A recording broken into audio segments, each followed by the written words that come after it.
Obrigado, Oswaldo. Transcrição iniciada. Hoje é dia 31 de janeiro de 2023. Declaro aberta a sessão da segunda Câmara Julgadora do Tribunal de Impostos e Taxas. Bom dia a todos e espero que tenhamos uma boa sessão. Hoje, na composição da Câmara, Dr. Bruno Tadeu Gonçalves, em substituição ao vice-presidente, Dr. Douglas Cacaso. Também a doutora Maria Alice Formigoni, doutor Flávio Arantes e, pela representação fiscal, Tabir Macedo. Nós temos 3 processos em pauta. Nos 3 processos há pedido de sustentação oral. Vamos iniciar pelo processo Rio Branco, Comércio e Indústria de Papéis. O relator é o doutor Flávio Arantes. O AIN é o 4, 146, 156. Eu passo, então, a palavra ao ilustre relator, doutor Flávio, para que nos apresente o processo e, em seguida, eu passo a palavra ao doutor Rodrigo para sustentar oralmente. Doutor Flávio, com a palavra. Bom dia, senhor presidente. Bom dia, colegas e juízes e juíza presentes aí. Gostaria de cumprimentar o doutor Bruno e dar as boas-vindas aí. Pela primeira vez eu participo de uma Câmara com ele na condição de juiz. Seja bem-vindo, doutor Bruno. O auto de infração em julgamento, ele tem um único item de acusação referente à acusação de documento fiscal contendo declaração falsa quanto ao estabelecimento de destino. Os documentos foram emitidos entre 2017 e 2018 e referem-se a operações de saída de papel que foram emitidos considerando a imunidade prevista no artigo 150, inciso 6º da Constituição Federal, para o papel destinado à impressão de livros, revistas e periódicos. O estabelecimento apontado nos documentos como destinatário das mercadorias, a DIPADO, a Gráfica e Editora Limitada, teve sua inscrição estadual declarada nula por meio de procedimento administrativo de cassação, em razão da constatação de simulação de operações. Em razão da acusação de declaração falsa quanto ao estabelecimento de destino, o fisco está desconsiderando a imunidade nas operações e exigindo o imposto pela alíquota de 18%. Instruem o auto de infração, além do procedimento administrativo de cassação, relatório circunstanciado elaborado pelo fisco, contendo documentos e meios apreendidos mediante mandado de busca e apreensão com autorização judicial, cumprido em operação envolvendo pessoas relacionadas à administração do estabelecimento gráfico, apontado como destinatário das mercadorias nos documentos emitidos.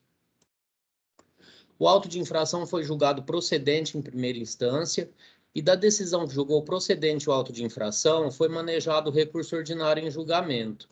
Em homenagem à presença do patrono no julgamento, eu devolvo a palavra à presidência para facultar ao patrono que expõe em suas próprias palavras suas razões recursais. Obrigado, doutor Flávio, pela síntese do processo. Eu passo, então, a palavra ao doutor Rodrigo Vieira para que apresente a sua sustentação oral pelo prazo de 15 minutos. Doutor Rodrigo, com a palavra. Bom dia, senhor presidente. Bom dia, nobre relator, bom dia a todos.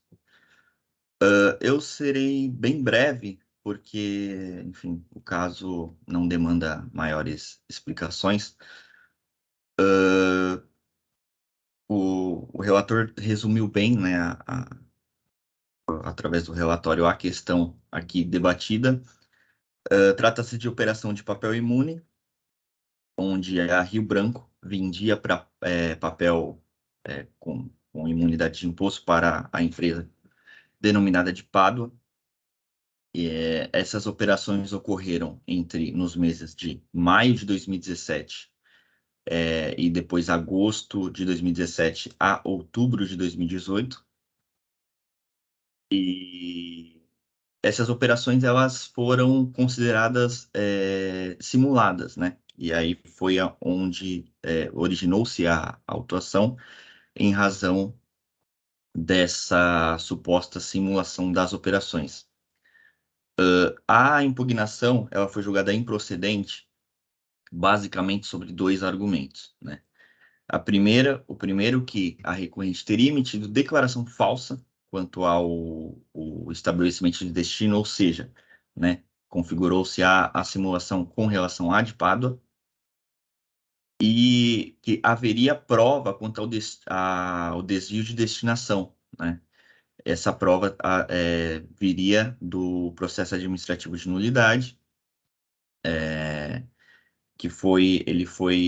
os efeitos retroagiram, ou seja, apesar de o processo ter declarado a nulidade da de Pádua somente em 2021, ele teria retroagido para fevereiro de 2016, seus efeitos. Por isso, todas as operações de fevereiro de 2016 em diante foram cassadas, né, declaradas nulas. Se me permitem aqui, inclusive, um trecho da decisão recorrida, a leitura, o julgador disse assim: diante dos indícios conclusivos de que o papel foi vendido para uma empresa que simulava sua existência e seu quadro societário, a Fazenda não precisa identificar o destinatário final de cada operação, para somente então declarar que houve desvio de finalidade. O primeiro ponto que a gente suscita aqui no nosso recurso é justamente que não é verdade a conclusão do julgador de primeira instância. Isso porque a conclusão vai na contramão do que diz a própria lei, né? Nos termos do artigo 1º, parágrafo 1º da Lei Federal 11.945 de 2009, que dispõe sobre o registro especial, e nos termos da portaria CAT 14 de 2010, que criou o RECOP, presumem-se imunes as operações realizadas entre estabelecimentos possuidores do registro especial e RECOP.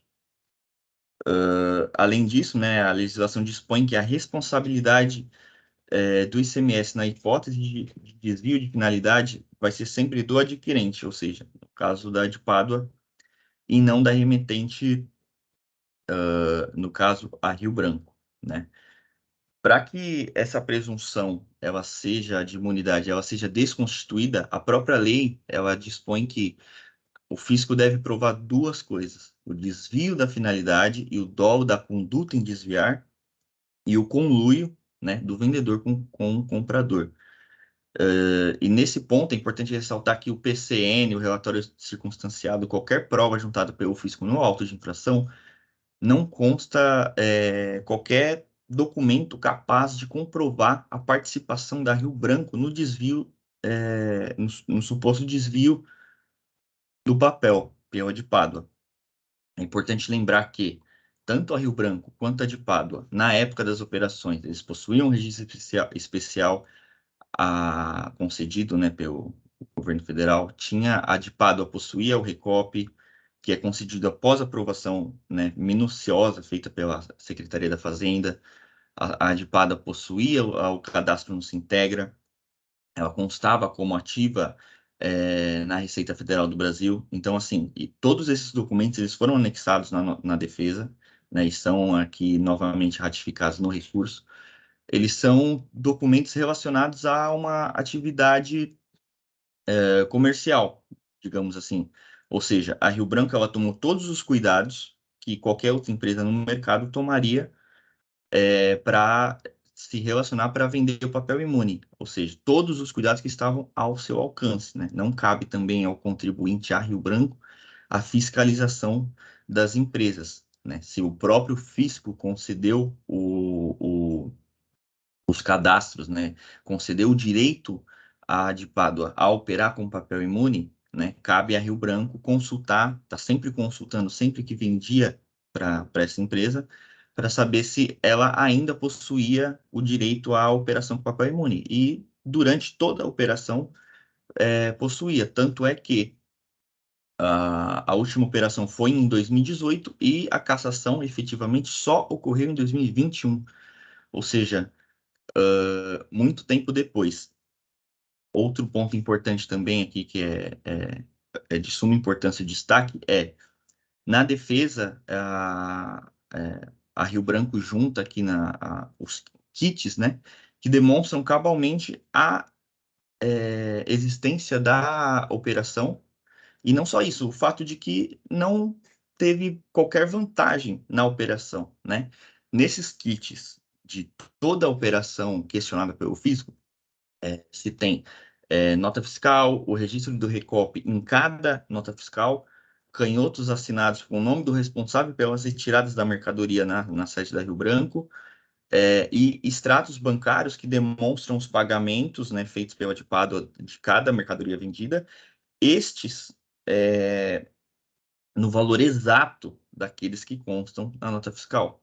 Ou seja, a Rio Branco vendeu papel imune no preço do mercado para a DIPADO pagou no preço do mercado, no próprio preço, exato preço que consta na nota fiscal.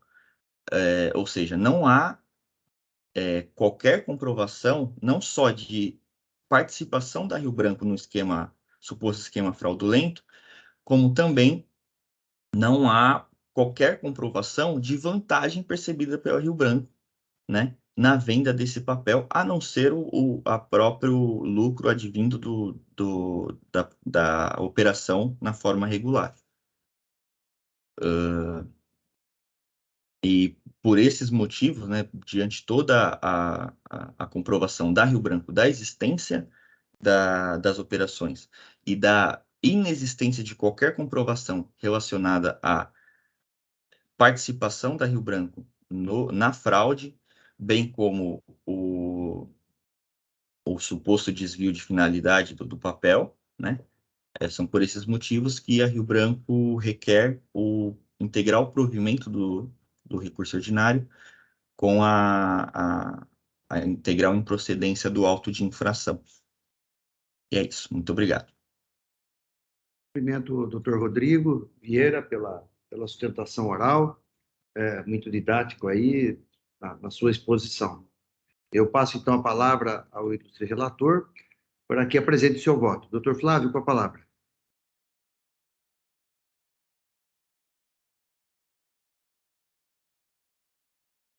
Doutor Flávio, acho que está o microfone fechado. O microfone está fechado. Perdão. Eu parabenizo também, doutor Rodrigo, pela sustentação oral, pela objetividade. Passo, então, a leitura do voto. Vou iniciar no item 19. Trata-se de autuação que veicula a acusação de emissão de documentos fiscais consignando declaração falsa quanto ao estabelecimento de destino. Os documentos foram emitidos consignando como destinatário o estabelecimento DIPADO, a gráfica e editora Eireli, tendo sido considerada na emissão dos documentos a imunidade constitucional prevista no artigo 105, inciso 6, para o papel destinado à impressão de livros, jornais e periódicos, de forma que as operações acusadas deixaram de ser oferecidas à tributação. O estabelecimento apontado como destinatário das mercadorias teve declarada a nulidade de sua inscrição a partir de junho de 2016, por simulação de existência do estabelecimento, conforme hipótese prevista no artigo 30, inciso 1 do RICMES, ou seja, por não haver ocorrido as operações ou prestações de serviço declaradas nos respectivos registros fiscais. Neste sentido, corrobora a versão do fisco o levantamento de folha 110, onde, de forma resumida, verifica-se que, durante o período de análise de 2015 a 2018, houve compras por parte da DIPADO no total de 46 milhões e vendas no total de 16 milhões, em números redondos. Especificamente no tocante ao papel imune, mais adiante há um levantamento dando conta de que houve a entrada de 15 milhões e saídas no total de 1.700.000. Há ainda documentos de folhas 321 a 329, onde se verifica que muitas das saídas declaradas se deram por valores irrisórios, 1 centavo por jornal e 97 centavos por livro, de forma que, efetivamente, restou demonstrada a simulação da existência do estabelecimento de Pádua, em razão da inocorrência de fato das operações constantes nos documentos fiscais. Desta forma, não há nos autos acusação de que o estabelecimento não existia, conforme se defende a recorrente. A acusação é de que as operações foram simuladas. Tendo sido destinatário das operações declarado inidôneo por simulação de operações, por analogia aos critérios adotados para o afastamento da responsabilidade objetiva, nos casos de creditamento indevido em razão de documentos declarados inidôneos, a recorrente apresenta uma série de documentos visando demonstrar a regularidade formal das operações, e, por conseguinte, afastar sua responsabilidade pela infração. Acrescenta ainda em sua defesa outros argumentos, entendendo que não houve a demonstração da destinação para finalidade diversa dada à mercadoria, bem como que não oferiu benefício algum em relação aos fatos acusados, e que eventual cobrança deveria recair sobre a DIPADO, esta sim responsável por eventual desvio de finalidade do papel imune.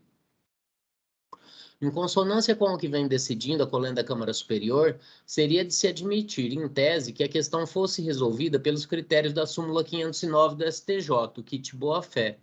Todavia, no presente caso, a acusação fiscal estabelece como premissa a existência de conluio entre vendedor e reais adquirentes, de forma que a questão da boa-fé, neste caso específico, esbarra em tal peculiaridade, não sendo possível aferir a boa-fé a partir de outros elementos. De acordo com a versão do fisco, as vendas são realizadas para estabelecimentos diversos. Todavia, o faturamento é realizado para pessoas jurídicas detentoras do RICOP, no caso desse auto, a DIPADO, de forma a possibilitar a Rio Branco utilizar a imunidade para a venda de papéis para empresas para as quais, se a venda fosse realizada diretamente, a operação seria regularmente tributada, caracterizando a fraude. No caso dos autos, essa intermediação seria administrada por João Maiolino, que aparece ao longo dos anos como administrador de fato de diversas pessoas jurídicas detentoras do RECOP, com as quais a Rio Branco possui relações comerciais formais, e o conluio estaria demonstrado através do relacionamento entre João Maiolino e o Departamento de Vendas da Rio Branco, notavelmente pelas trocas de mensagens entre João Maiolino e a vendedora Janaína Fidelis. A acusação é suportada por vasta troca de e-mails entre os dois, demonstrando a continuidade do relacionamento ao longo dos anos, e pessoas jurídicas, havendo trocas de e-mails entre João e Janaína, envolvendo diversas editoras administradas de fato por João Maiolino, tais como a editora Zurich, editora Officine, editora Nobre Paper, Rebec, até chegar a DIPADO, e mais adiante a Smart. Em suas contrarrazões, a douta representação fiscal elabora uma síntese dos diversos relacionamentos existentes entre João Maiolino e tais empresas, as folhas 3202 a 3204.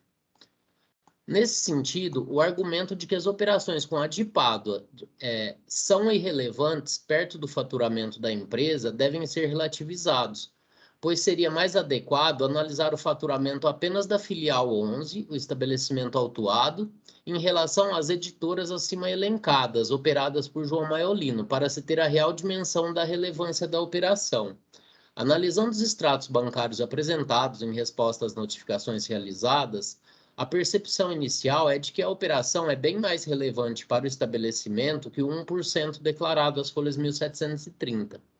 Também o argumento de que a Rio Branco não auferiu lucro em relação às vendas é questionável, tendo em conta que a tributação de 18% incidente sobre as operações não amparadas pela imunidade já representa enorme vantagem competitiva.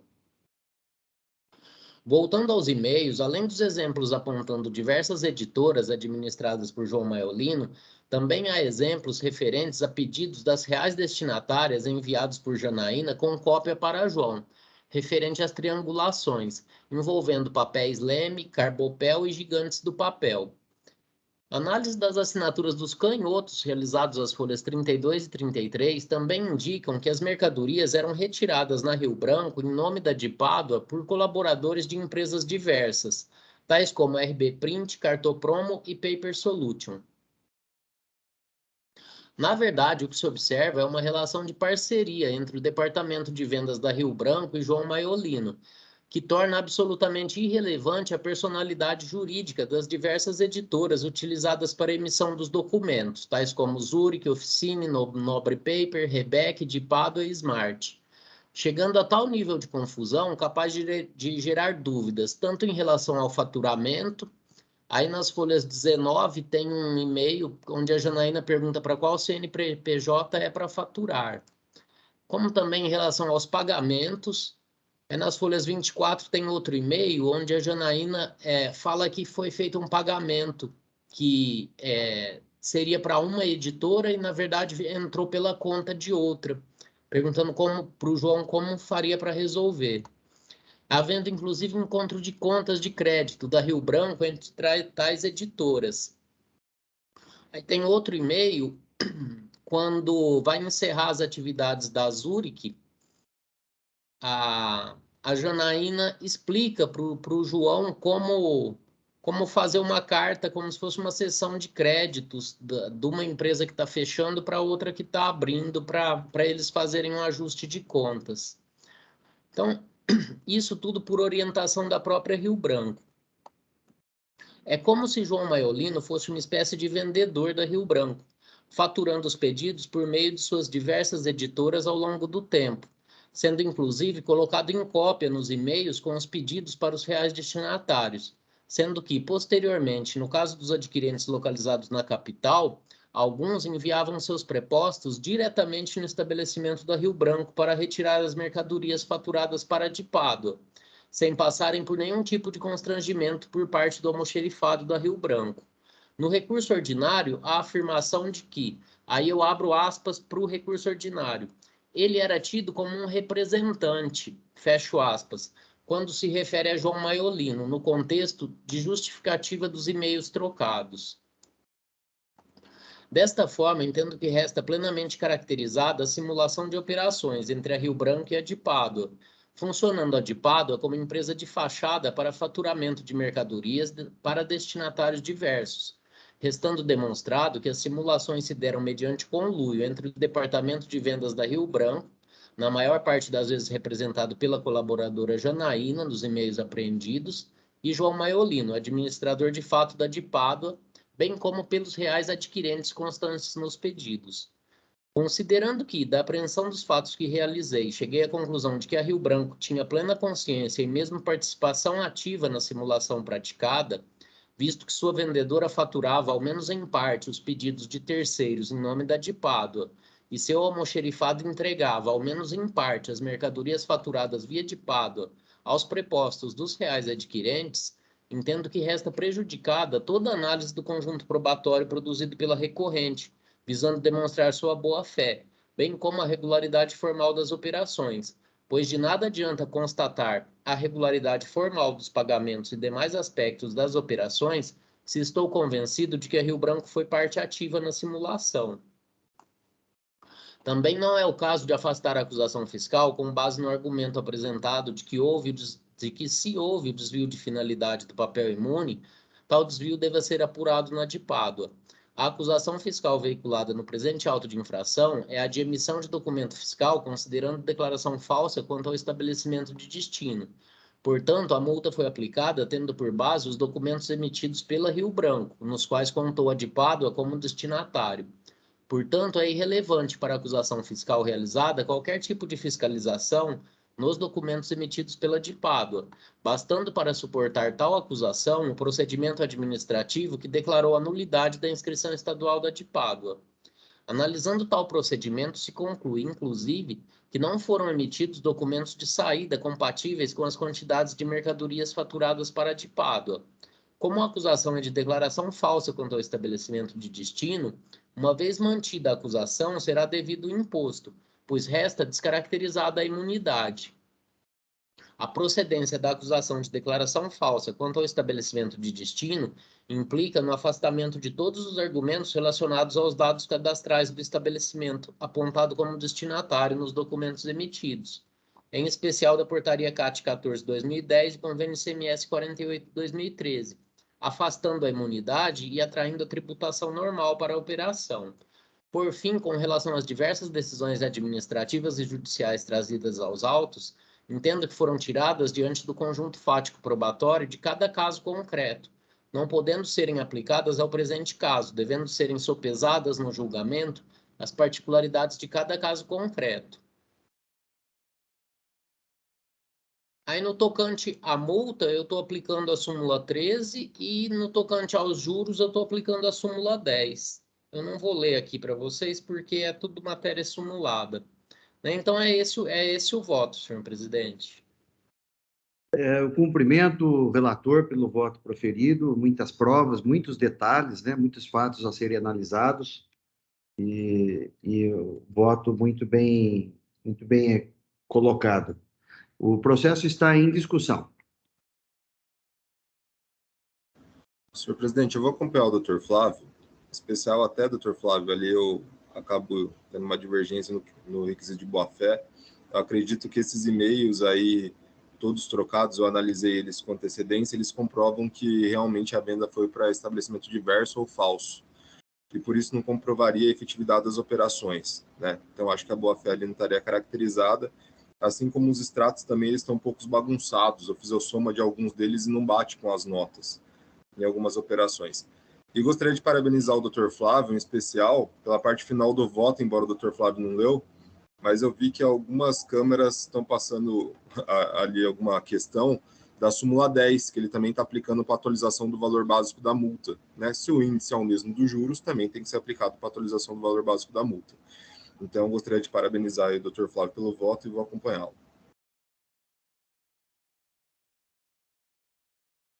Bom dia a todos. Eu parabenizo o Dr. Rodrigo pela sustentação oral e o Dr. Flávio pelo voto super minucioso, super excelente. Eu vou acompanhá-lo também.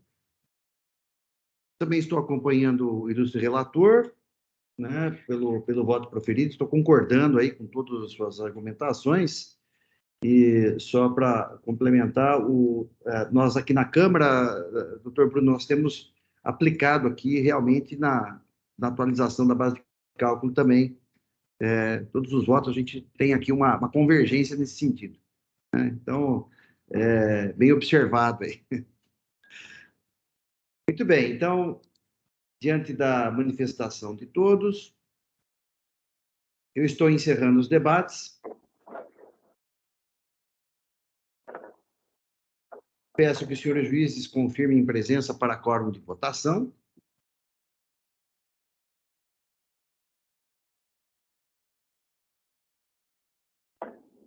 Todos confirmados. Processo em votação.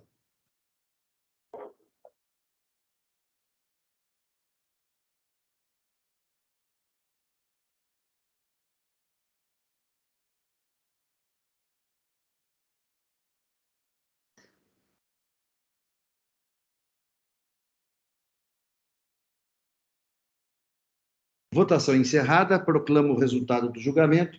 Recurso ordinário conhecido integralmente, parcialmente provido apenas com relação aos juros, nos termos da súmula 10 do TIT. Julgamento encerrado. Eu agradeço a presença do Dr. Rodrigo e espero que esteja conosco até breve. Muito obrigado a todos mais uma vez e desejo uma excelente semana. Muito obrigado. Obrigado, Dr. Rodrigo. Tchau. Vamos para o próximo processo da pauta. CBD, eu sou o relator, o AIN é o 4.147.338.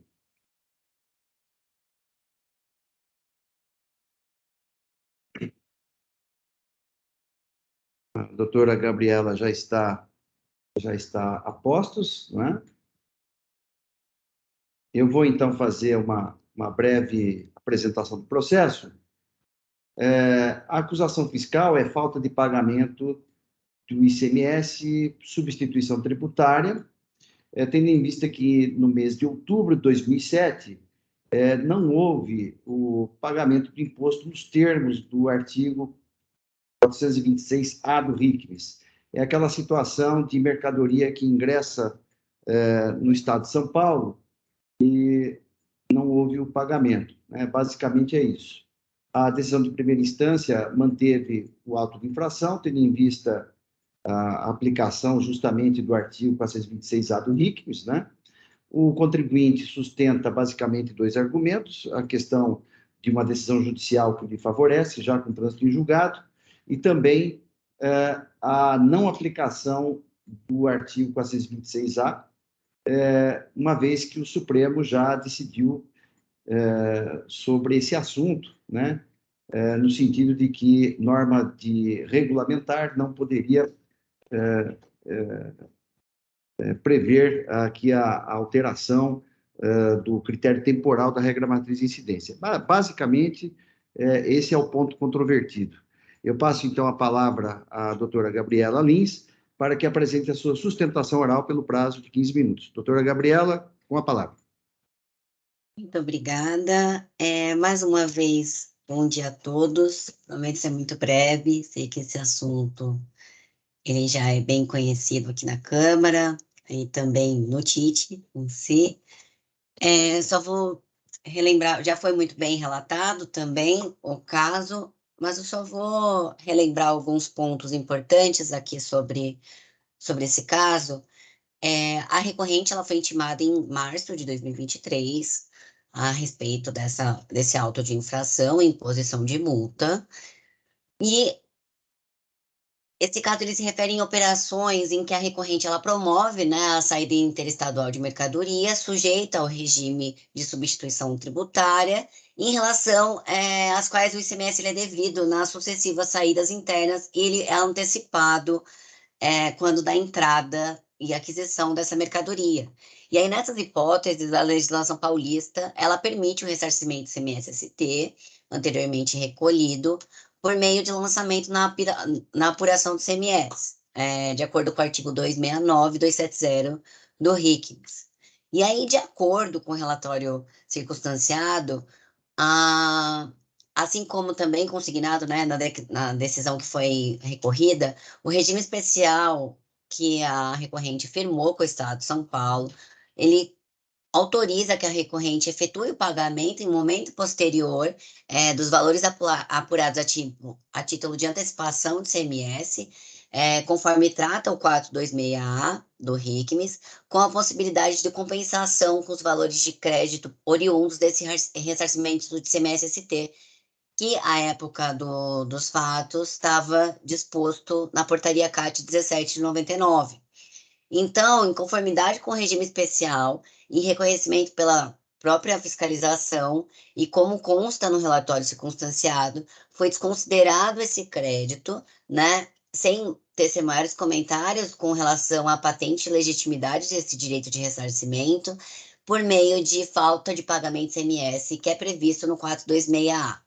E aí, deixando um pouco de lado, né, a suposta irregularidade apontada pela autoridade fiscal, que é baseado que chega a essa conclusão por meio de amostra, e por meio da amostra que deveria, no máximo, justificar o indeferimento parcial do pedido de ressarcimento, ela, por presunção, né, glosa todo o crédito da recorrente, como muito bem apontado pelo relator, o cerne da questão é que, além do julgamento no tema 456 do STF, que não permite, né, a alteração da matriz de incidência do imposto por meio de decreto, há também um mandato de segurança ajuizado pela recorrente anteriormente ao ajuizamento, à infração, né, levada a feito, que tem coisa julgada em 8 de 2022, 22 de 8 de 2022, se eu não me engano, houve o trânsito em julgado em que reconhece que a recorrente, Companhia Brasileira de Distribuição, não deve ser submetida ao recolhimento de antecipado de ICMS baseado no 426A, justamente pelo quanto decidido no STF no tema 456. Então, além de estar em consonância com o que foi decidido pelo STF, a recorrente tem efetivamente a seu favor a coisa julgada, determinando que não deve ser submetida ao recolhimento de ICMS antecipado, com base nessa previsão do decreto que não está prevista na legislação estadual. E aí também é importante aqui chamar a atenção para o fato de que todas as outras câmaras estão convertendo ou julgamento em diligência ou cancelamento, ou estão cancelando os autos de infração justamente com base nessa coisa julgada. E também, por fim, pleiteia-se com base, né, da alteração da súmula 10 desse egrégio tribunal de impostos e taxas, a aplicação dos juros com a limitação no patamar da Selic e também que não se atualize o valor básico da multa. Muito obrigada. Obrigado, doutora Gabriela, e cumprimento pela sustentação oral, pela objetividade e pela clareza aí de sua exposição. Eu vou, então, ao meu voto. Questões de conhecimento, a questão da ilegalidade do cálculo da multa sobre o montante do crédito atualizado, crédito tributário atualizado, eu não estou conhecendo em função da súmula 13 do TIT. Com relação ao argumento envolvendo a ilegalidade do indeferimento de ressarcimento, ou seja, o direito ao ressarcimento do ICMS-ST, eu entendo que não pode ser conhecido por esse tribunal, tendo em vista que tal pedido já foi apreciado pela autoridade competente, ou seja, pelo chefe do posto fiscal pertencente à fiscalização direta de tributos, nos termos do regime especial, folhas 1634 e 173, 182. Tanto é verdade que o contribuinte exerceu o seu direito de duplo grau de jurisdição no âmbito do processo administrativo próprio, apresentando pedido de reconsideração às folhas 189, tendo sido novamente indeferido pelo delegado regional tributário às folhas 194 ao 195, esgotando-se a questão que foi dirimida perante o Cefaz. Com efeito, não é de competência desse tribunal a apreciação do aduzido pelo recorrente quanto à suposta ilegalidade do indeferimento do pedido de ressarcimento, ex-vido dos artigos 1º e 93 da Lei 13.457. Finalmente, quanto à alegação do excesso de juros, não conheço da matéria, pois o termo inicial dos juros é datado de 21/11/2017, folhas 4 DDF. No entanto, o artigo 96 da Lei 6374/89 e o decreto 62761 prevê que os efeitos dos juros, né, limitado à taxa Selic, é previsto a partir de 1º/11/2017, que alterou o cálculo dos juros. Assim, os encargos foram corretamente incididos. Tá?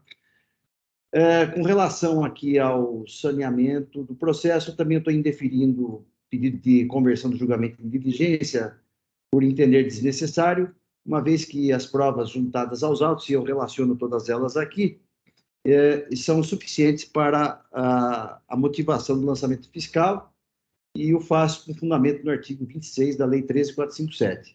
Com relação à alegação de precariedade do lançamento fiscal, mormente por ter sido por presunção, é matéria de mérito, cujos argumentos serão apreciados mais adiante. Passo, então, a análise do mérito.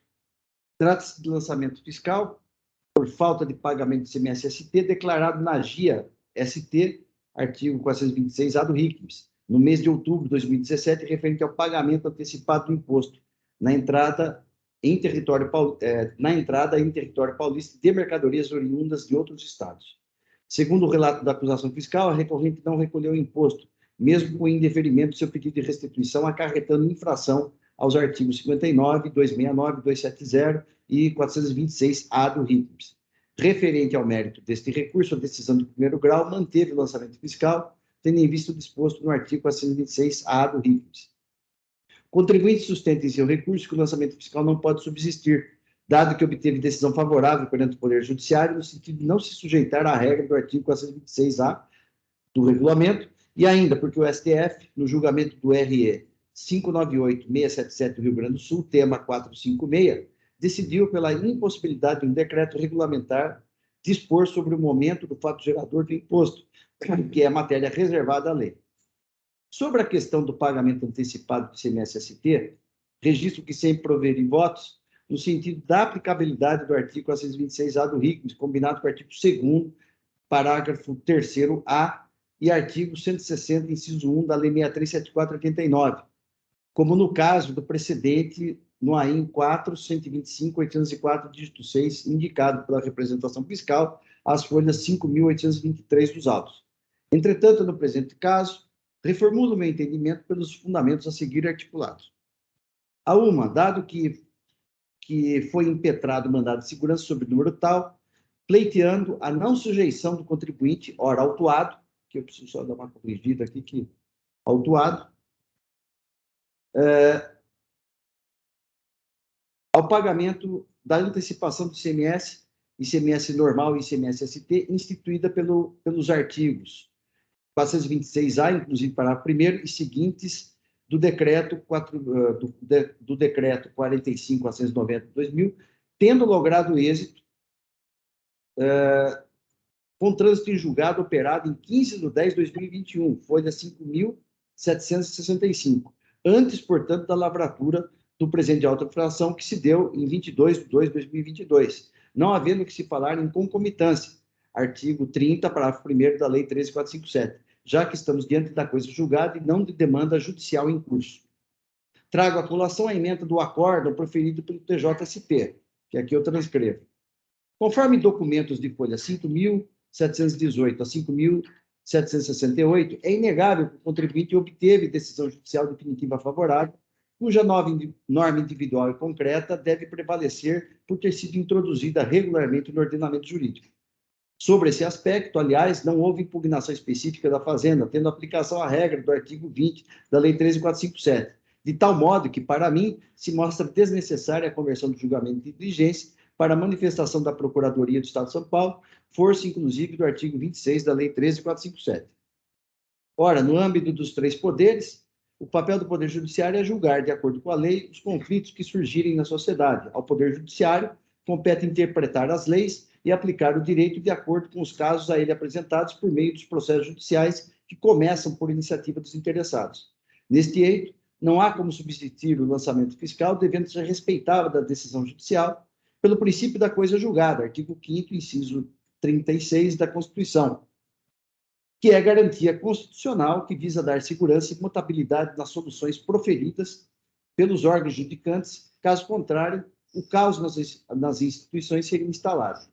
No outro giro, infere-se que essa questão não foi enfrentada pela decisão de primeiro grau, conforme alegado pelo recorrente nas folhas 5.813, item 83. Entretanto, penso que a matéria de ordem pública, nada impedindo a pronta apreciação por este sodalício, privilegiando o princípio da eficiência e da celeridade processual, consoante artigo 2º da Lei 13.457, máxime por se tratar de causa madura amplamente aceita pela Câmara Superior, e eu cito aqui um precedente sobre esse tema, o AIN 4.014.637.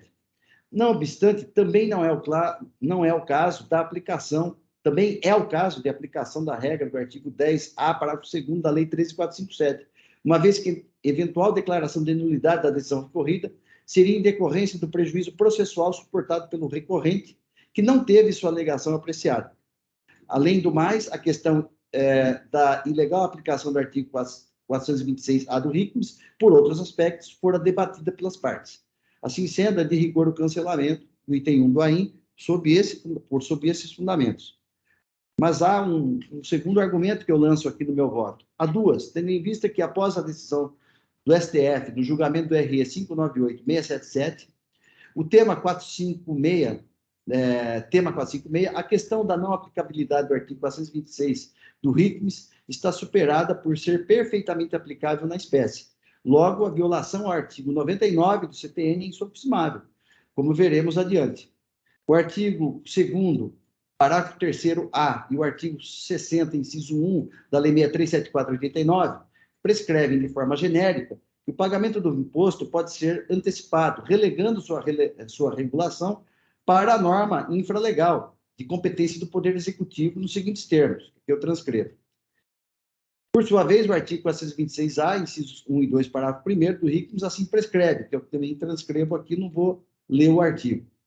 Verifica-se de forma concursa que o artigo 2º, parágrafo 3º-A, o artigo 60, inciso 1 da Lei 6374/89, não tratam da autorização para que a norma regulamentar possa alterar o critério temporal da regra matriz de incidência do ICMS-SP,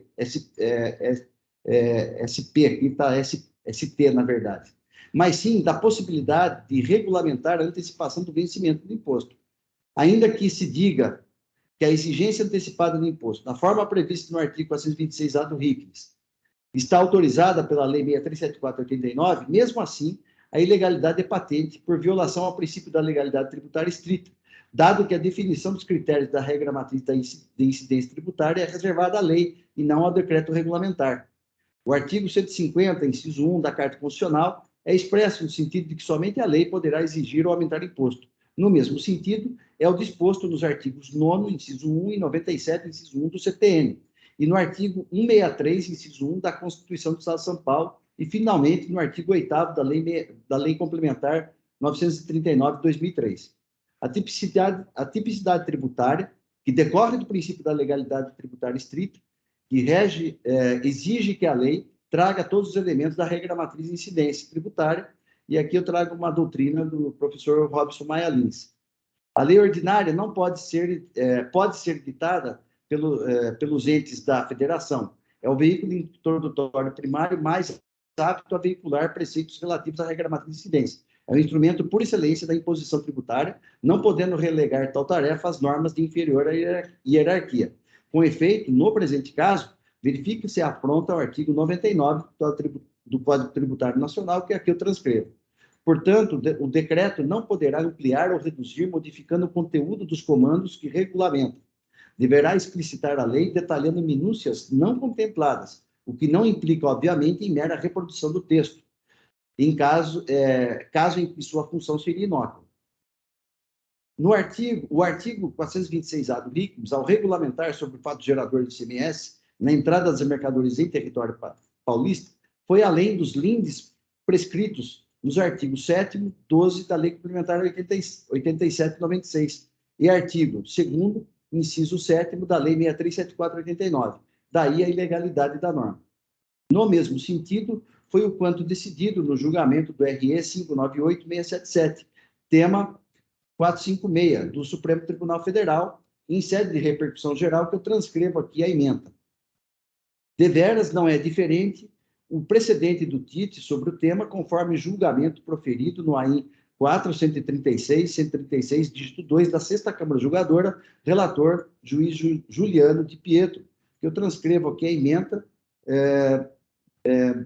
julgando um caso praticamente idêntico ao presente feito. O julgamento em Testilha, né, dessa 6ª Câmara Julgadora, faz um cotejamento entre a legislação do Rio Grande do Sul e a legislação do Estado de São Paulo, demonstrando com esmero que a referida decisão do STF tem pertinência com a questão do artigo 426-A do RICMS. Vejamos, aqui eu transcrevo o trecho da decisão do precedente que faz esse cotejamento, que é praticamente a mesma forma de legislação, né, de regulamentação sobre essa questão. De start, o mesmo vício acomete a legislação do Rio Grande do Sul, se verifica na legislação tributária do Estado de São Paulo, mais precisamente em face do artigo 426-A do RICMS. Então, eu estou entendendo aqui que essa decisão em repercussão geral do Supremo também tem aplicação, além, né, da violação ao artigo 99, também tem aplicação vinculante aqui no processo tributário administrativo, por força do artigo 28 da Lei 13.457, combinado com o artigo 15 e artigo 489, parágrafo 1º, inciso 6º, além dos artigos 926 e 927 do CPC. Então, nesse sentido, eu estou cancelando, então, o AIN também por este fundamento. Então, ante exposto, eu conheço em parte do recurso ordinário, na parte conhecida, dou parcial provimento. Aliás, aqui não é parcial, aqui eu preciso corrigir também. Dou provimento para cancelar o item 1 do AIN nos termos fundamentados. Este é o voto, submeto aos meus colegas para debate. Doutor Lival, cumprimentá-lo pelo voto, sempre muito minucioso, né?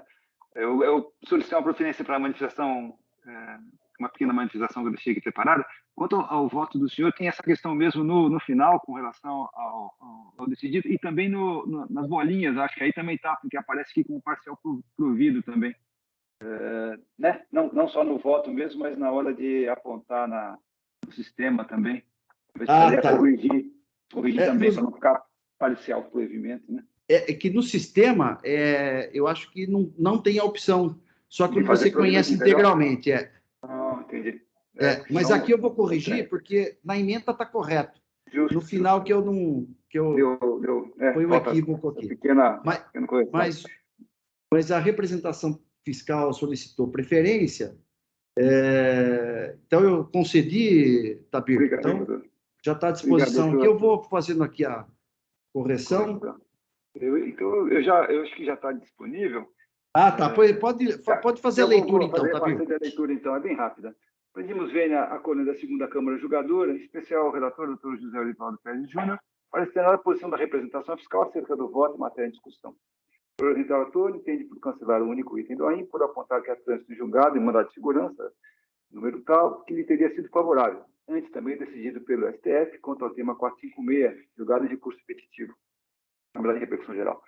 Primeiramente, a justiça de decisão judicial que acomete a matéria, a atração de modo imediato da aplicação do artigo 30 da Lei 13.457, especialmente o parágrafo 1º, eu cito aqui a questão da concomitância. Desse modo, em respeito ao comando normativo e ao que pertine à Lei Complementar 1270 de 15, que é a lei da Procuradoria-Geral do Estado, entende-se haver necessidade de se converter o presente processo de diligência para que aquele órgão traga informações acerca do processo judicial, permitindo que seja apreciada a concomitância com o presente processo administrativo. Quanto ao fundamento com base no decidido pelo STF e de modo complementar quanto à legalidade da cobrança do artigo 426-A, tem-se que, em que pese o teor da decisão do STF, verifica-se que não há repercussão no âmbito contencioso administrativo paulista pelos motivos seguintes expostos. Para deixar de aplicar o referido dispositivo no âmbito do contencioso administrativo paulista, seria necessário estar presente uma das exigências dos incisos do artigo 28 da Lei 13.457. E eu cito o artigo 28. Com efeito, a decisão do STF, no julgamento do recurso extraordinário, não corresponde a nenhuma das hipóteses do artigo 28, pois não se trata de decisão EDI, tampouco iniciada de súmula vinculante. Embora proferida em controle incidental, e mesmo sob o rito do julgamento de repercussão geral, não há resolução do Senado Federal. Lembra-se que o próprio regimento interno do STF, no artigo 354-E, dispõe que a proposta de edição, revisão ou cancelamento de súmula vinculante poderá versar sobre questão com repercussão geral reconhecida, caso em que poderá ser apresentada por qualquer ministro logo após o julgamento do mérito do processo para deliberação imediata do Tribunal Pleno na mesma sessão. Assim, esse que, mesmo com o processo julgado em âmbito de repercussão geral, não há efeito erga omnes, a não ser que ocorra edição de súmula vinculante. Desse modo, entende-se que a decisão do STF mencionada não tem caráter vinculante na via administrativa e faz do ordenamento oposto, sendo aplicável o dispositivo legal do artigo 426-A. Quanto ao julgado no processo referente ao AIM 4136-136, este pende de apreciação de recurso especial manejado por essa representação fiscal, que traz, dentre outros argumentos, a legalidade da cobrança antecipada, por haver hipóteses expressamente firmadas no artigo 2º, parágrafo 3º-A e 61 da Lei 6374, a impossibilidade de declarar inconstitucionalidade de ato normativo, inclusive declaração indireta, e, como aqui já mencionado, a impossibilidade das decisões judiciais de controle e difuso de constitucionalidade operarem efeitos erga omnes. Assim, por todo exposto, respeitosamente, propõe-se inicialmente a conversão do processo de diligência a PGE, e caso não seja entendimento desta colena na Câmara, o não provimento de recurso pelas razões já expostas no parecer apresentado por esta representação fiscal, folhas tais, complementadas pela presente manifestação. Este é o parecer que submete à apreciação da Câmara. Agradeço a atenção. Obrigado, Tabir, pela manifestação. Então, a manifestação fiscal foi pediu, além da diligência, né?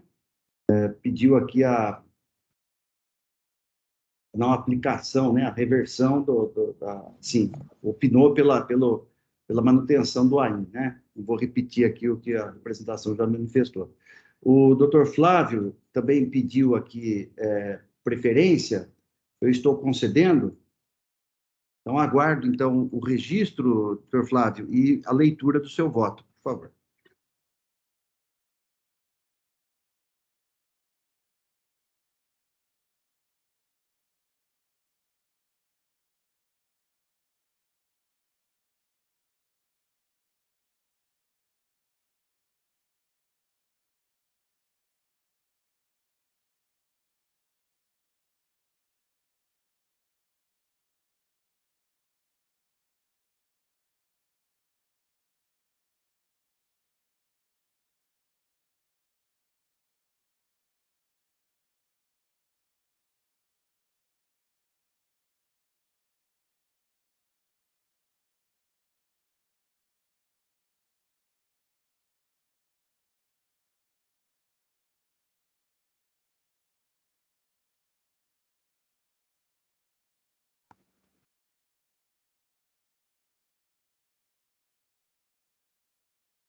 Bom, eu parabenizo o doutor José Orivaldo pelo relatório do processo, pelo voto, também a doutora Gabriela pela sustentação oral, doutor Tabir pela intervenção, e eu proponho uma solução diferente aí, tanto da do doutor Orivaldo quanto da do doutor Tabir. Rapidinho a preferência, eu vou fazer a leitura aqui. Então, é a preferência apenas para manifestar minha discordância quanto aos fundamentos adotados em relação à matéria de fundo, artigo 426-A do RICMES. A decisão está calcada em 2 fundamentos, na ação judicial específica da recorrente e na decisão do STF sobre o tema 456. Então, inicialmente, temos como fundamento que restou decidido na ação judicial, cuja petição inicial consta dos autos conforme as folhas 5718 a 5756. Observa-se, no tocante aos pedidos, que nenhum deles se volta contra fatos pretéritos, tendo sido a petição protocolada em 26/8/2020. Aí eu transcrevo aqui os pedidos constantes da ação judicial. Os fatos acusados no presente auto de infração remontam a 10/2017, de forma que entendo inaplicável o que restou decidido em tal mandado de segurança ao presente auto de infração, sendo inclusive desnecessária, no meu entendimento, a diligência proposta pela douta representação fiscal em sua manifestação, em que pese o auto de infração ter sido lavrado após a decisão judicial, os fatos acusados são anteriores ao protocolo da ação, não estando por ela abarcados. Quanto ao outro fundamento apresentado, de acordo com o qual haveria inconstitucionalidade da antecipação do ICMS com base apenas em decreto estadual, entendendo que tal exigência demandaria lei estrito sensu, em razão do princípio da legalidade previsto no artigo 5º da Constituição, bem como no artigo 150 e 97 do CTN, também entendo que não se aplica. Necessário apontar que a Lei 637489 autoriza o Poder Executivo a exigir o pagamento antecipado do imposto por meio de regulamento, conforme artigo 2º e 60 da Lei 63... Aqui saiu errado o número, mas tem a transcrição aqui, então acho que não precisa corrigir, não. Transcrevo aí os artigos. Conforme se observa, a princípio, há autorização na Lei 637489 para a instituição da substituição tributária, nos moldes em que realizada desde 2008 pelo Estado de São Paulo, não podendo ser aplicado sem ressalvas o entendimento tirado pelo STF sobre a legislação gaúcha na legislação bandeirante.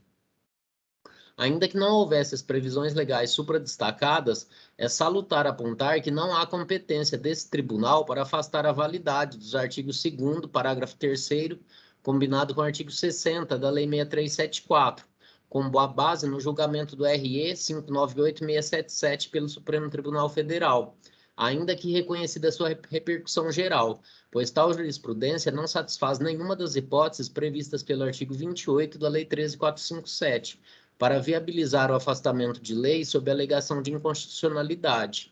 No mais, acompanho o voto do ilustre relator. Então, eu estou dando provimento, eu estou conhecendo do recurso ordinário e negando provimento. Ok, então, resumidamente aqui, nós temos a representação fiscal, que invoca a concomitância e, no mais, converge com o relator. Né? O relator, na verdade, está, pelo que, assim, resumindo aqui, está divergindo da representação somente com relação à concomitância. Eu prestei muita atenção no voto e na manifestação da representação. Eu vou manter meu voto, porque, primeiro, com relação à concomitância, é um processo que não foi ajuizado antes do auto de infração e nem durante o auto de infração, já é um processo findo, né?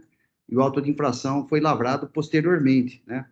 Então, entendo que não seja o caso de concomitância.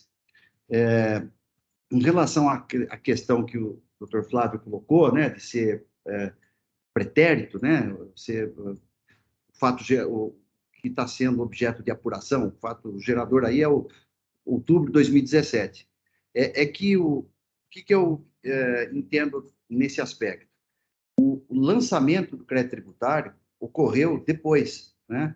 Então, houve o lançamento fiscal que foi posterior à decisão judicial, muito embora a decisão também, o mandado de segurança, ela também não especifique que é só efeitos prospectivos, só dali para frente. A decisão, ela é rasa no sentido de dizer assim, olha, não incide, não se sujeita, o contribuinte não fica sujeito à aplicação do artigo 426A.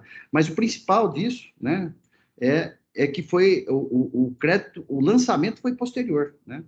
Foi quase 2 anos depois que o contribuinte foi notificado do lançamento, né? Já havia o trânsito em julgado da decisão favorável, né? Então, eu entendo assim, eu entendi o raciocínio do Dr. Flávio, mas eu estou discordando aí nesse ponto, né?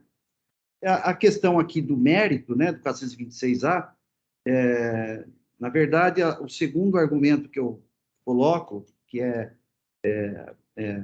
eu reconheço a ilegalidade, né, do 426A, é por afronta ao artigo 99 do CTN. Quer dizer, eu não estou afastando o 426A por inconstitucionalidade, sim por ilegalidade, entendendo que o decreto extrapolou, portanto, ele viola o artigo 99. Mas também adotando o entendimento do Supremo sobre o tema, né?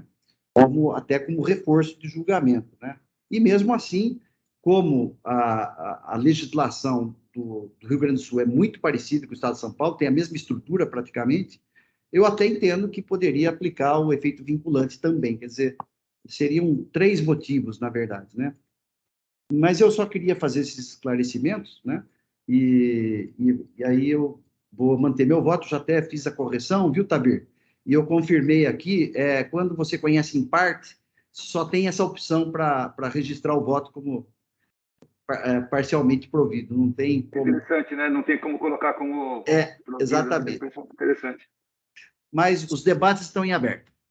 Senhor presidente, inicialmente eu gostaria de cumprimentar a doutora Gabriela pela sustentação oral realizada. Acho que ela enfatizou bem os pontos. O voto do senhor também é bem completo. Acho que, inclusive, se tirasse as partes, daria um artigo científico. Ficou muito bom. Gostaria de comentar a manifestação do Dr. Tabir e do Dr. Flávio. Eu anotei alguns pontos aqui, e só para resumir, eu vou acompanhar o voto do senhor presidente, o voto de relatoria. E eu também entendo que não tem concomitância, né? Concomitância é o ato de existir 2 fatos no mesmo momento.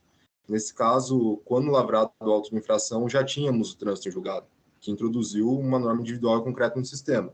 Então, eu acho que, em havendo uma norma, cabe ao julgador interpretá-la. Eu não preciso converter em diligência e eu não preciso sequer fazer qualquer outro ato, senão interpretar a própria norma, e foi isso que foi realizado. No segundo ponto, no tocante à aplicação passada ou não, como bem levantado pelo Dr. Flávio, o mandado de segurança realmente ele é um pouco dúbio, né? Ele não menciona o período que tem. Mas eu entendo que o tema foi decidido pelo STF, tema 456, né, do STF, e o CPC fala que todos os juízes e tribunais devem observar matéria decidida, tanto em matéria constitucional como infraconstitucional, quando julgada sob as demandas repetitivas, seja em recurso extraordinário, seja em recurso especial. E por força do artigo 15, isso tem aplicação também ao Tribunal de Impostos e Taxas, uma vez que se aplica aos processos administrativos. Então, nesses termos, eu vou seguir o voto do senhor presidente, no sentido de cancelar a autuação fiscal. Obrigado, doutor Bruno, pela intervenção. Doutora Maria Alice? Então, eu gostaria de cumprimentar a doutora Gabriela pela sustentação oral, o doutor Pérez pelo excelente voto, assim, também super, um voto de fôlego, assim, que abordou muitos aspectos, né? E o doutor Tabir pela intervenção, e o doutor Flávio pelo voto de preferência. E quero deixar registrado que meu entendimento é mais de acordo com o do doutor Flávio. Eu acho que realmente tem essa dúvida aí sobre a aplicabilidade da decisão proferida no processo do mandado de segurança, e a contribuinte não solicitou, né, que se aplicasse aos fatos pretéritos, né? Então, como ela ingressou com mandado de segurança em 2021, né, doutor Flávio? 2020, o trânsito em julgado é 21. Então, eu acho que eu também estou de acordo, e eu acho que a nossa lei 6374, ela autoriza o regulamento a instituir um prazo de pagamento, inclusive no caso de antecipação. Então, eu vou acompanhar o doutor Flávio. Eu só queria fazer uma sugestão para o doutor Flávio, que é a seguinte: no item 8, ele falou: no mais acompanhe o voto do ilustre relator e no final conheceu do recurso ordinário. Só que o doutor Pérez, ele não conheceu uma parte do recurso relativo a um pedido do indeferimento, né, no processo na parte do conhecimento, não só a questão da ilegalidade do cálculo da multa em razão da súmula 13 do TIT, mas também os argumentos relativos à ilegalidade do indeferimento do pedido de ressarcimento, porque não era, esse pedido já tinha sido apreciado pela autoridade competente. Então, eu gostaria de sugerir para o doutor Flávio de só modificar por conhecer em parte do recurso ordinário interposto, na parte conhecida negar provimento. Aí eu já corrijo o número da lei também. Tá, então, doutor Flávio, eu vou abrir para edição, então. Uhum. Pronto, já habilitei para edição. E é isso, obrigada.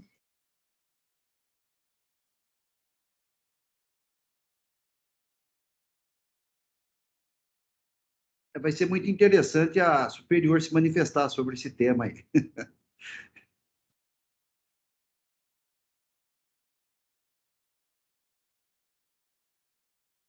Esse precedente da Sexta Câmara que eu mencionei no meu voto, ele ainda não tem recurso especial, mas não tem julgamento ainda. Então, senão eu nem iria citar, né? Mas eu creio que ainda não tem contra-razões nele ainda, né? Acho que ele isso, especial. Não tem contra-razões ainda. Eu fui checar antes de finalizar o voto para ver se realmente já havia sido julgado. E não foi ainda.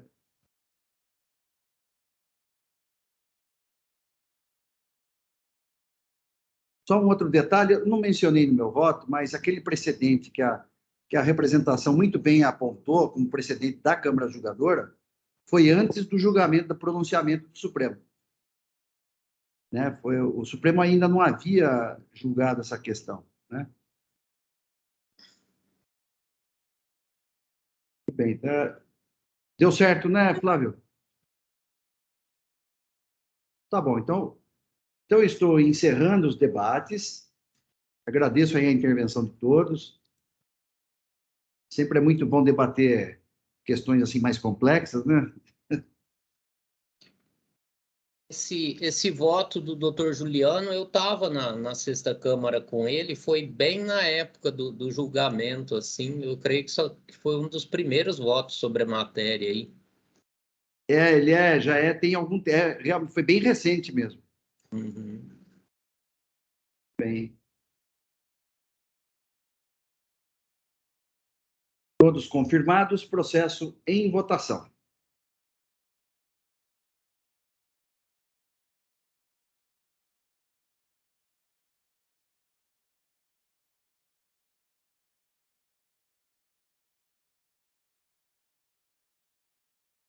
Votação encerrada, houve empate.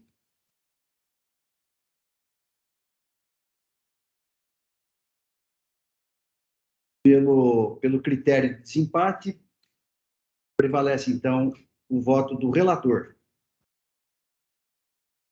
Então, eu vou registrar o voto vencedor.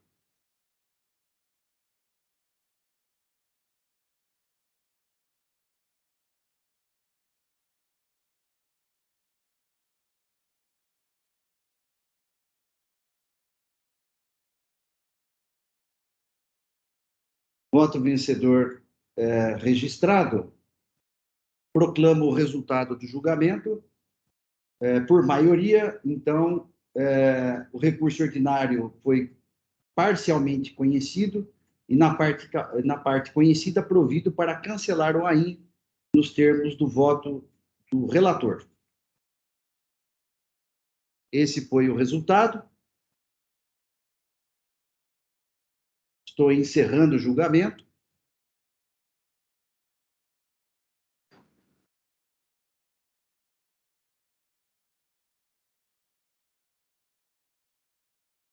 Passamos, então, ao próximo processo da pauta, que também é da CBD. A doutora Gabriela já está aí. A relatora, a doutora Maria Alice Formigoni. O AIN é o 4.146.041.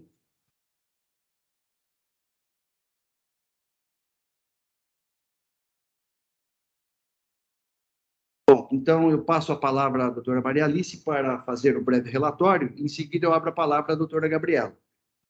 Doutora Maria Alice, com a palavra. Doutor Pérez. Então, trata-se de recurso ordinário interposto contra a decisão de primeira instância que manteve integralmente a em 446.041.8, que trata da acusação de crédito indevido do ICMS, devido à escrituração de valores no registro de apuração do ICMS a título de ressarcimento de ICMS de operação própria e ST.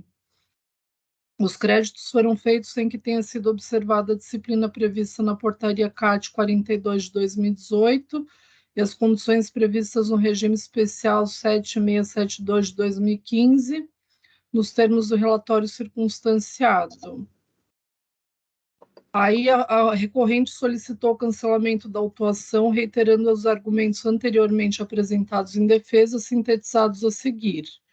Primeiro, que realiza operações que lhe permitem o ressarcimento do ICMS retido por ST e o creditamento do imposto em relação à operação própria do substituto tributário, conforme os artigos 269.4 e 271 do RICMES, que é detentora de regime especial que lhe autoriza a recolher o ICMS-ST, de que trata o artigo 426-A do RICMES, em momento posterior ao previsto na legislação, bem como a compensar o ICMS a pagar com o ICMS a ser ressarcido em razão dos pagamentos antecipados, desde que verificados os requisitos do regime.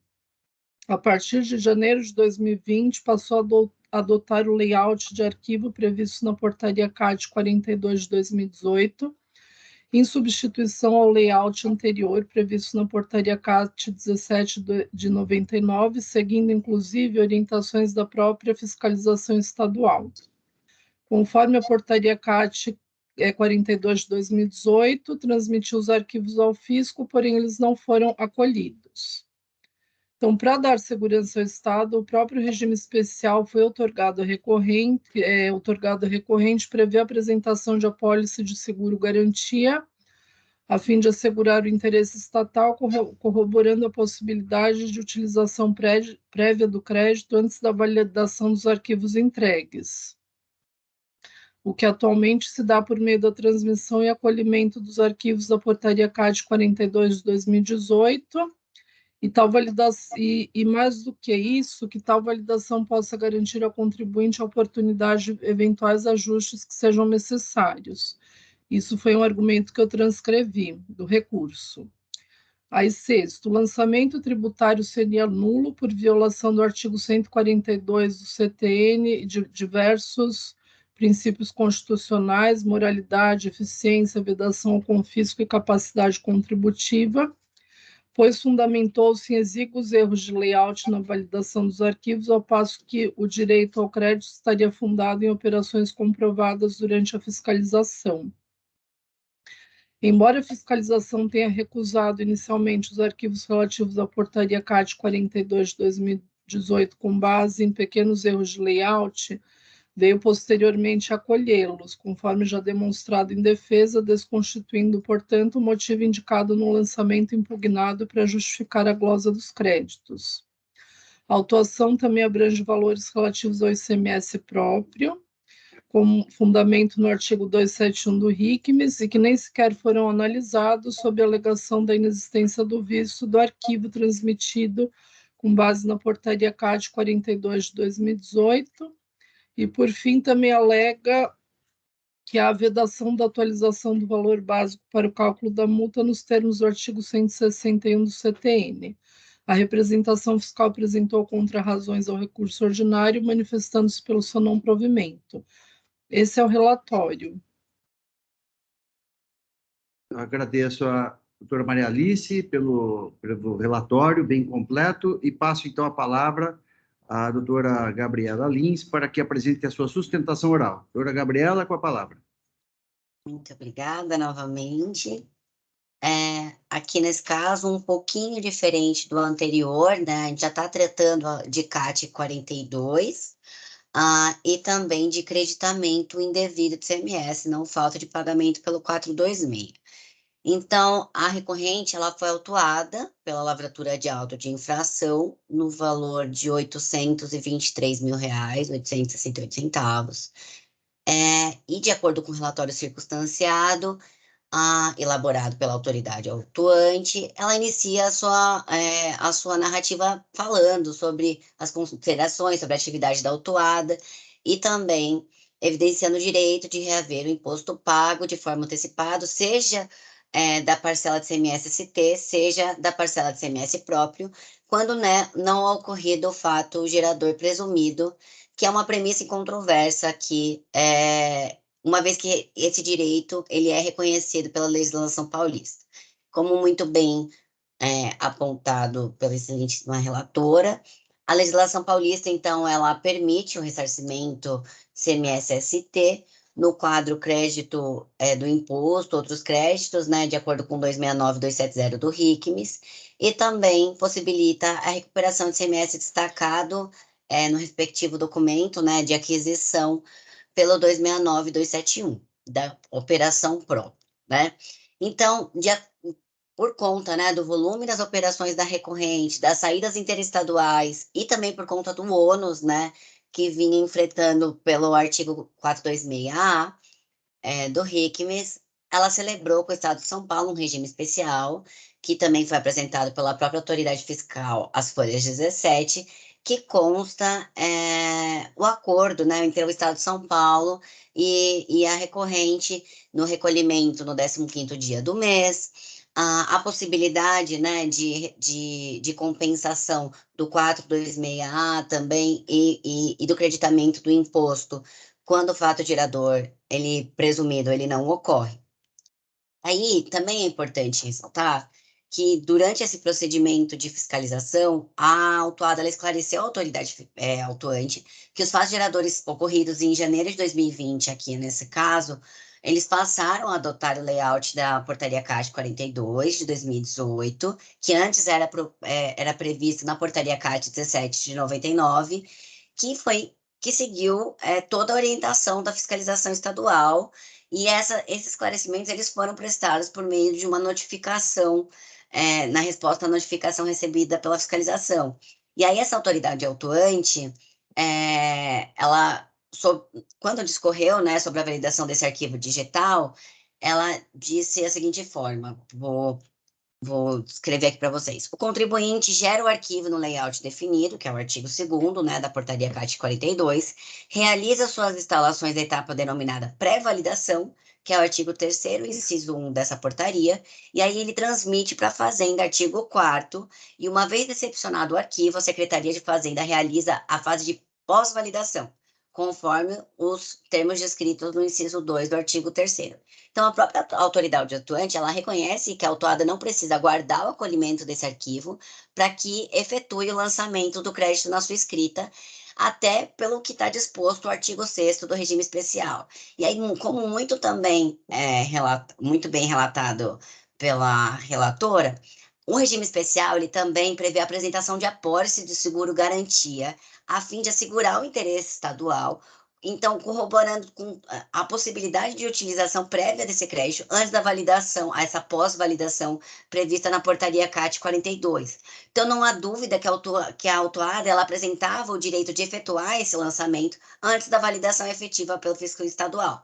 E aí, como também já exposto na defesa administrativa e também no nosso recurso, a autuada ela cumpriu com o procedimento previsto na própria legislação do Estado de São Paulo e com o regime especial que foi firmado entre o ente estadual e a recorrente. E ainda, a autuada ela foi intimada a apresentar as cópias das notificações que constam os códigos de visto eletrônico que confirmam o acolhimento necessário. Ou seja, não foi apontado um vício no crédito ou uma inconsistência no crédito em si, mas um problema no arquivo eletrônico. E também, como muito bem relatado, a recorrente, após esse problema no layout, né, nesse código, reapresentou tais arquivos e os arquivos foram validados pelo Estado de São Paulo. Então, o que comprova que o crédito da recorrente, ele é em si válido, né? Ele é um crédito bom. E aí também, por fim, quando a autoridade autuante ela glosa a parcela do crédito relativo a ICMS próprio, ela sequer chegou a avaliar a memória que foi juntada junto com os memoriais de cálculo que compõem esses valores lançados a ICMS próprio. Então, ela só limita a concluir pela existência do visto eletrônico do arquivo transmitido com base na portaria CAT 42, né? Então, o que comprova a presunção desse lançamento. E aí também é importante mencionar um entendimento agora recente do excelentíssimo julgador Flávio José Sanches Arantes, que converteu em diligência um auto de infração da recorrente, a fim de confirmar o reconhecimento desse crédito a partir da validação desses arquivos digitais, né, que já foram validados, inclusive, pelo Estado de São Paulo, e também analisar a memória de cálculo relativa à parcela de ICMS próprio, e aí, por isso, converteu o julgamento em diligência.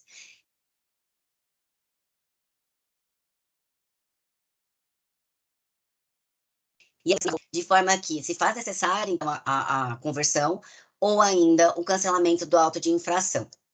Agradeço muito a atenção de vocês, muito obrigada. Obrigada. Cumprimento a doutora Gabriele pela sustentação oral. Eu passo a palavra à doutora Maria Alice para que profira o seu voto. Doutora Maria Alice, com a palavra. Então, obrigada, doutora Gabriela, quero cumprimentá-la pela sustentação oral.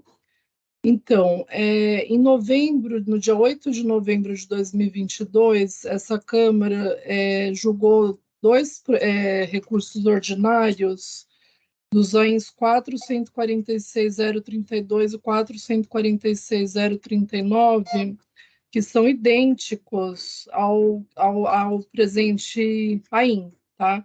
Tanto a acusação quanto a defesa, o recurso ordinário são praticamente idênticos, só tem uma diferença com relação aos períodos e aos valores, evidentemente, né? E naquela ocasião, nós decidimos por unanimidade, por converter em diligência processo para que o fiscal autuante esclarecesse alguns pontos, tá? Então, aqui no meu voto, eu proponho o mesmo encaminhamento de conversão em diligência e eu transcrevi os fundamentos que foram utilizados no AIN 446.032, foi de autoria do doutor Flávio, que foi o relator, né? E acho que tudo que está constando aqui se aplica ao presente caso também. Então, aí eu transcrevi, tá? Os itens 21 a 35 do voto do doutor Flávio nesse processo 446.032, e no final, no item 35, eu grifei para que ficasse bem destacado qual seria o teor o que nós estamos solicitando em termos de diligência. E uma curiosidade é que naquele processo, a notificação que foi juntada como prova material, né, pelo fisco, se referiu a um mês diverso daquele que consta como o mês em que teria ocorrido a infração, né, de creditamento indevido. E no presente processo aconteceu a mesma coisa, tá? Porque a acusação se refere ao creditamento realizado em agosto de 2020 e ele juntou uma cópia da notificação relativa a dia de fevereiro de 2020. Então, assim, ficou... E mesmo as respostas trazidas, né, também são de um período diverso. Então, acho que eu achei que por assim uma questão de coerência e congruência seria a melhor solução essa. Então agora eu não sei se os senhores querem que eu leia. O doutor Pérez participou também daquele julgamento, só o doutor Bruno que não participou. Mas é isso, assim, basicamente as questões, assim, os pontos controvertidos é a afirmação do contribuinte de que depois ele encaminhou, né, o arquivo novamente, o arquivo foi acolhido e o visto eletrônico foi obtido, e também ele ofereceu o regime especial, determinava que ele oferecesse garantias e elas foram oferecidas e aparentemente essas garantias permitiam, né, a apropriação do crédito mesmo antes da validação dos arquivos. E também, por fim, essa questão aí da incoerência, né, entre a notificação que foi juntada e o período que consta na acusação. Eu não sei se o doutor Flávio também quer acrescentar alguma coisa, porque ele foi o relator. Muito bem, está em aberto. Eu acho que não há necessidade da leitura, né? Houve a transcrição aqui do voto do Dr. Flávio, né? Muito bem colocado. Esses dois julgamentos não são antigos, são recentes até, né? Foi bem no final do ano, salvo engano.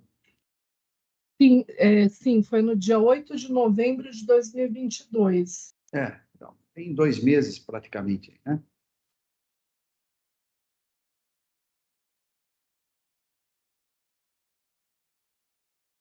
O doutor Flávio quer fazer alguma observação? Não? Está tudo certo. Cumprimento a doutora Maria Alice pelo voto, doutora Gabriela pela pela sustentação oral, né? E é um processo bastante peculiar, porque a empresa possui esse regime especial, ela aparentemente precisa depositar em juízo os valores do crédito que ela realiza, né?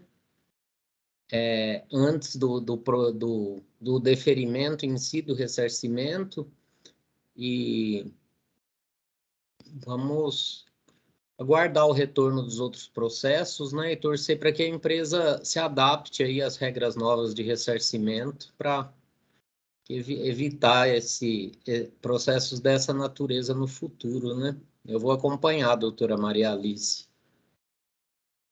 E aguardar o ressarcimento, né, doutor Flávio?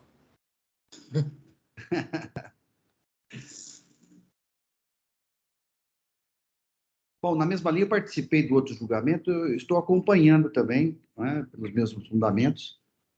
Doutor Bruno, alguma observação? Não, senhor presidente, eu gostaria de comentar o voto da doutora Maria Alice. Eu consegui estudar o processo um pouquinho antes, doutora, e já tinha visto a jurisprudência do doutor Flávio, então conhecia um pouco ela. E comentar a doutora Gabriela de novo pela outra sustentação oral realizada, também focando nos pontos que têm que ser atacados diretamente. Muito bem. Bom, diante da manifestação de todos, doutora Maria Alice, eu preciso do registro do voto para eu poder encerrar os debates. Eu já registrei. Está registrado aqui, agora estou vendo. Eu, então, estou encerrando os debates. Eu peço que os senhores juízes confirmem presença para quórum de votação.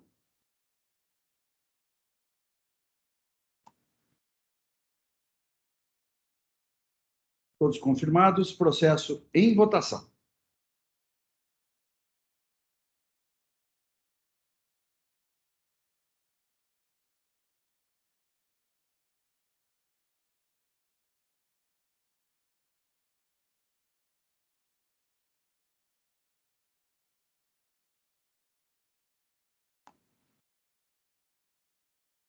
Votação encerrada. Proclamo o resultado do julgamento, a unanimidade. Julgamento convertido em diligência nos termos do voto relator. Julgamento encerrado. Com o encerramento deste processo, nós então completamos a pauta. Declaro encerrada a sessão da segunda Câmara Julgadora do Tribunal de Impostos e Taxas. Estou agora encerrando a sessão no EPAT. Muito bem, então, sessão encerrada. Eu cumprimento a todos, em especial o doutor Bruno, pela participação. Obrigado aí pelo zelo, pela dedicação aí na análise dos processos e sua participação também. Espero que esteja em breve conosco, doutor Bruno. Eu agradeço a todos, advogados, senhor presidente, demais juízes pela paciência e representação fiscal. E fica à disposição, senhor presidente. Sempre que precisar, pode contar com a gente. Obrigado, até breve. Então, uma boa semana a todos, a Maria Alice, ao Dr. Flávio, o Tabir, e a semana que vem estaremos aí, se Deus quiser. Obrigada, boa semana a todos também. Tchau, tchau. Muito obrigada. Obrigado. Doutor Oswaldo, acho que precisam pedir para o Oswaldo parar a gravação, né? Isso, eu vou solicitar, Oswaldo, precisa parar a gravação. Obrigado. Obrigado pela observação.